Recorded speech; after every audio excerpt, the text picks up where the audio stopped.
Então, por mais preparado que o funcionário esteja, ele tem que estudar muito para ver como inserir a sua operação, a operação da sua empresa, dentro do padrão da Receita Federal, dentro daquilo que a Receita Federal entende ser o correto. E às vezes não é o que ele entendia, né? Então precisa haver também essa adaptação. Eu vou conversar agora com o advogado Edson Fernandes, especialista neste assunto. Agora, os executivos, eles também são penalizados por eventuais erros na questão tributária das empresas? É possível que eles sejam penalizados, sim. A Receita Federal e a Procuradoria da Fazenda têm tido a orientação de, junto com a cobrança da empresa, incluir também a cobrança dos administradores e eventualmente até dos sócios, se forem também, se fizerem parte também da administração. É o que a gente chama de redirecionamento. Então o que acontece? Lá no final do processo, se por acaso a empresa for condenada a pagar e ela não tiver como pagar por algum motivo, o administrador pode sim ser responsabilizado, dependendo de como correu o processo de cobrança. E quais outras mudanças que começaram no ano passado? Olha, o ano passado se consolidou a questão da fiscalização eletrônica, né? Nós temos já a Receita Federal se preparando para exigir informações dos contribuintes via eletrônica. Já existem vários formulários que são preenchidos de maneira eletrônica, mas o ano passado a gente coroou com o que passou a ser a declaração do imposto de renda das empresas, que não é mais um mero formulário, é efetivamente um programa eletrônico, onde são colocadas todas as informações financeiras da empresa e todas as informações relativas à apuração dos impostos. Qual é a grande importância disso? A importância disso é que a fiscalização ela fica totalmente eletrônica, ela não precisa mais, para muitos assuntos, de uma intervenção manual. Então já há uma checagem eletrônica e eventualmente até um auto de infração eletrônico por conta desse novo sistema, ou desse sistema completo que a Receita Federal agora tem. E o que tem surgido como consequência após esta mudança? São muitos os impactos, né? Nós percebemos a mudança na internet, por exemplo, nas nossas vidas, né? Então a comunicação ficou mais rápida, o anonimato ficou mais difícil e esse tipo de coisa.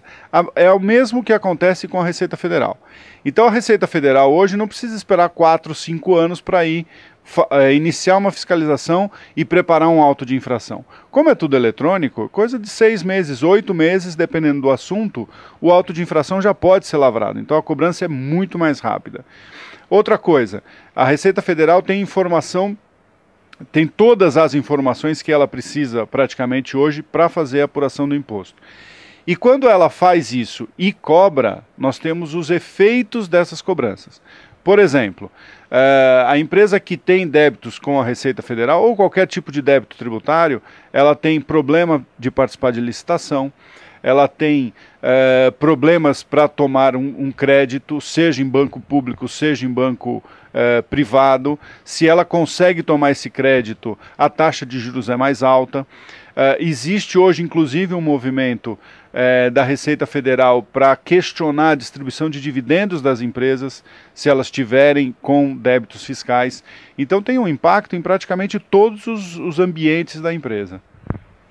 E as pessoas responsáveis por essa área nas empresas, elas estão capacitadas e preparadas para preencher todas as exigências após essa mudança? Olha, isso é o que acontece em praticamente todas as profissões. Tem pessoas muito preparadas, mas eu diria que o grosso talvez está tentando entender ainda essas mudanças. E o que é importante nessa mudança? Mesmo uma pessoa um profissional mais preparado, o que acontece é o seguinte: esse profissional ele já conhece o que é um sistema, ele já conhece o que é um contas a pagar e um contas a receber dentro do sistema, ele já sabe o que é uma operação do lucro dentro do sistema. Mas esses sistemas comerciais, vamos dizer assim, de controle da administração das empresas, eles podem ser customizados. Então, se a empresa tem um detalhe na sua operação, ela chama um consultor da empresa que forneceu o software para ela e ela faz uma customização e aquele software passa a ser para ela. essa é uma dificuldade no software, vamos dizer assim, da Receita Federal, porque não existe essa customização. Então, por mais preparado que o funcionário esteja, ele tem que estudar muito para ver como inserir a sua operação, a operação da sua empresa, dentro do padrão da Receita Federal, dentro daquilo que a Receita Federal entende ser o correto. E às vezes não é o que ele entendia, né? Então precisa haver também essa adaptação. Senhor, o escritório prestam esse serviço às empresas. Essa tem sido uma das dúvidas. O que mais as empresas apresentam aí como dificuldade neste processo de mudança? Hoje a principal dúvida é exatamente a como prestar as informações. Por quê? Porque qualquer equívoco na informação, qualquer erro, qualquer omissão de informação, hoje é passível de uma multa muito grande, multa com base no faturamento e tudo mais. Então a grande preocupação primeira é como informar a Receita Federal disso. E é um pouco a parte de consultoria. Junto com isso, tem a preocupação de como essa informação será trabalhada pela Receita Federal. E dependendo de como for, tem a segunda parte, que é o que eu tinha comentado, do auto de infração. Então as empresas estão preocupadas em como informar, primeiro para fugir da multa. E depois, ainda que a informação seja correta do ponto de vista da empresa, ela pode gerar um questionamento por parte da Receita Federal e aí gerar um auto de infração, gerar uma cobrança administrativa ou mesmo judicial.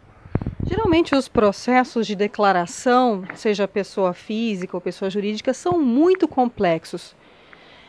Foi nesse aspecto também essa mudança mais recente, ou as empresas tiveram informação, tiveram tempo para adaptação, ou realmente está causando muito problema, elas não tiveram esse tipo de informação? Assim como houve com a declaração eletrônica pessoa física, que até hoje as pessoas têm dificuldade e às vezes dependem de terceirizar isso para poder concluir e sem ter problemas no futuro. O aumento da burocracia tem sido uma marca na legislação tributária.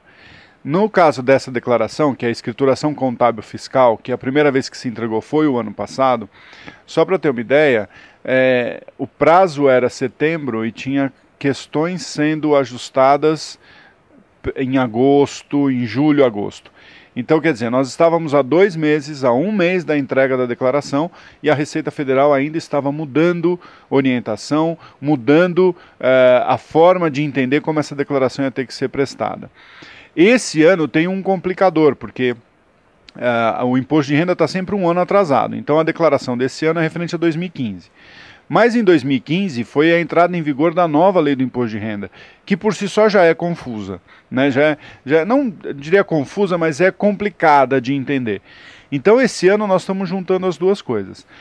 A complicação da legislação e a complicação do sistema. Teve tempo para se adaptar? Não, nesse caso não. Para algumas outras obrigações que o fisco está exigindo do contribuinte, teve. Mas para esse não teve. Então, assim, é possível que comece a chegar várias multas por conta da declaração entregue, do programa entregue o ano passado. E as empresas que eventualmente cometerem erros nessa parte de tributação em 2016, elas vão ter como recorrer, afinal de contas, foi uma mudança conturbada, né? Com certeza. Se nós pensarmos no bom senso, né, e ver qual foi o impacto realmente dessa mudança, tanto a Receita Federal como o Poder Judiciário deveriam estar sensíveis a isso, que há a possibilidade, efetivamente, de erros acontecerem nesse primeiro momento. Dependendo do erro, talvez a chance seja um pouco mais fácil. Principalmente se for um erro de mera informação que não traga impacto na apuração do tributo. Então, eu preenchi um determinado campo de uma maneira equivocada, mas o imposto foi pago de maneira certa, não houve nenhum prejuízo para a fiscalização, nenhum prejuízo para a arrecadação. Então, nisso seria um atenuante, vamos dizer assim, para não ter uma multa por causa desse erro. Diante de tudo isso, qual o seu conselho, essa conduta nesse período de transição? Olha, muita cautela, né, na hora que é exatamente o trabalho que a gente tem tido, analisar com calma, com antecedência, né, quais são as informações que vão ser prestadas, qual é o impacto que isso pode trazer, já preparar um dossiê das decisões que foram tomadas. Se por acaso teve uma discussão interna e uma decisão teve que ser tomada porque alguns entendiam de um jeito, outros de outro, preparar um dossiê dos argumentos daquela, por que aquela decisão foi tomada, porque isso pode ser muito importante no futuro quando chegar uma cobrança eletrônica ou mesmo fiscal bater a porta da empresa. Edson Fernandes, muito obrigada por todas essas informações e pela sua participação aqui na Ducascope TV. Imagina, eu que agradeço. Luciene Miranda para o São Paulo Direct da Ducascope TV.